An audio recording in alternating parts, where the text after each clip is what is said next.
खुशी का एहसास हो रहा है जिस प्रकार से जनजाति बहनों की भाइयों की अपनी कला को सबके सामने 3 दिन तक भोपाल राजधानी में प्रकटीकरण का अलग अलग स्टॉल में मौका मिल रहा है। क्या क्या नहीं है, अलग अलग कलाकृतियों में चित्रकारी है, मूर्ति शिल्प है, अलग प्रकार के व्यंजन के लिए भी कोदो कुटकी से लेकर मिलेट्स के सभी प्रकार के आइटम भी रख करके श्री अन्न का जो आनंद मिलेगा। मैं भोपाल वासियों को, प्रदेशवासियों को आदिवासी कलाकृति के साथ इस शिल्प ग्राम में लिए आमंत्रित करता हूं। आइए हम सब अब ऐसी एक दुनिया में प्रवेश करेंगे जिसमें देखकर मन प्रसन्न हो जाएगा। मैं अपनी ओर से माननीय मंत्री कुंवर शाह जी और उनके विभाग के लोगों को बधाई देना चाहूंगा जिनके माध्यम से पूरा आयोजन किया गया है।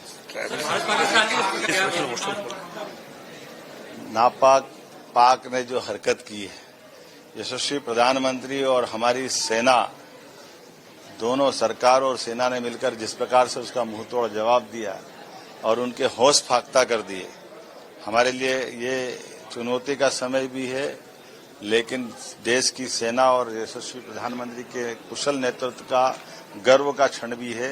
बीते 11 साल में जिस प्रकार से सभी विभागों को लेकर के माननीय प्रधानमंत्री जी ने देश और दुनिया में अलग पहचान बनाई, लेकिन उतने ही समान रूप से देश के ऊपर कभी ऐसा दुश्मन कोई हमला कर दे तो देश उससे निपटने में आधुनिक टेक्नोलॉजी के माध्यम से कैसे सफल हो, इसका उदाहरण हमने सबने देखा है। दुश्मन ने कोई कसर बाकी नहीं रखी। चारों तरफ से पंजाब, राजस्थान, जम्मू कश्मीर, हरियाणा, हर तरफ से उनने अपनी सारी कोशिश कर ली, लेकिन हमने सबने देखा और दुनिया को दिखाया माननीय प्रधानमंत्री जी ने अपने माध्यम से कि हमारे पास आधुनिक सुविधाओं के साथ साथ वर्तमान में सुरक्षा के लिए भी और सारे प्रबंधन सेना ने माननीय मोदी जी के नेतृत्व में रखे, जो विकासशील देशों में कभी इजराइल में, अमेरिका में ही देखते थे, वो सब हमारे पास है। हम सब अपने आप को अगर महफूज रखे हुए हैं तो अपनी सेना के और वर्तमान के इन संसाधनों के बलबूते पर है।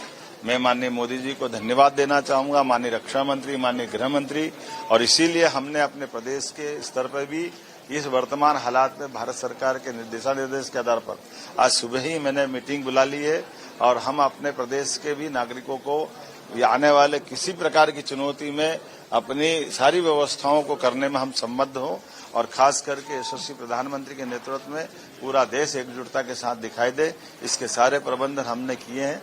और मैं मान के चलता हूं कि दुश्मन ने अगर हिम्मत की है तो उसको इसकी कीमत चुकाना पड़ेगी। लगातार मार खा रहा है, लेकिन दुश्मन इतना ढीठ है कि उसको असर ही नहीं होता।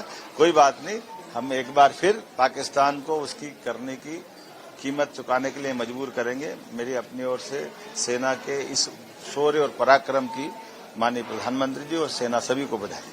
अगर आप ये वीडियो YouTube पर देख रहे हैं तो हमारे चैनल को सब्सक्राइब करें और बेल आइकन को दबाना ना भूलें। अगर आप Facebook पर ये वीडियो देख रहे हैं तो हमारे पेज को लाइक करें।